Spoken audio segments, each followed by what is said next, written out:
ಆಸ್ಪತ್ರೆಗೆ ಸಾಗಿಸುವ ಆಂಬ್ಯುಲೆನ್ಸ್ನಲ್ಲಿ ಆಮ್ಲಜನಕ ಖಾಲಿಯಾದ ಪರಿಣಾಮ ಬಾಣಂತಿಯೋರ್ವಳು ಸಾವನ್ನಪ್ಪಿದ ದಾರುಣ ಘಟನೆ ಬೆಳಗಾವಿಯಲ್ಲಿ ನಡೆದಿದೆ. ಬೆಳಗಾವಿಯ ಸವದತ್ತಿ ತಾಲೂಕು ಆಸ್ಪತ್ರೆಯಲ್ಲಿ ಸೂಕ್ತ ಚಿಕಿತ್ಸೆ ಸಿಗದೆ ಧಾರವಾಡ ಜಿಲ್ಲಾಸ್ಪತ್ರೆಗೆ ಕರೆದೊಯ್ಯುವ ವೇಳೆ ಆಕ್ಸಿಜನ್ ಖಾಲಿಯಾಗಿ ಬಾಣಂತಿ ಸಾವನ್ನಪ್ಪಿದ್ದು ಸಮಗ್ರ ತನಿಖೆ ನಡೆಸಬೇಕು ಅಂತ ಕುಟುಂಬಸ್ಥರು ಸವದತ್ತಿ ಪೊಲೀಸ್ ಠಾಣೆಯಲ್ಲಿ ದೂರನ್ನು ದಾಖಲಿಸಿದ್ದಾರೆ.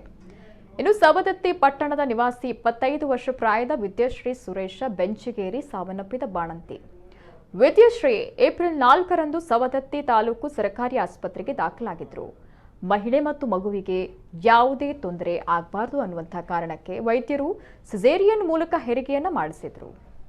ಚೊಚ್ಚಲ ಮಗುವಿಗೆ ಜನ್ಮವಿತ್ತ ಮಹಿಳೆ ಮತ್ತು ಮಗು ಆರೋಗ್ಯವಾಗಿದ್ರು. ಆದರೆ ನಿನ್ನೆ ಇದ್ದಕ್ಕಿದ್ದಂತೆ ವಲ್ಮರಿ ಎಂಬೋಲಿಸಂ ಸಮಸ್ಯೆ ಅಂದರೆ ಬಾಣಂತಿಗೆ ಉಸಿರಾಟದ ಸಮಸ್ಯೆ ಕಾಣಿಸಿಕೊಂಡಿದೆ.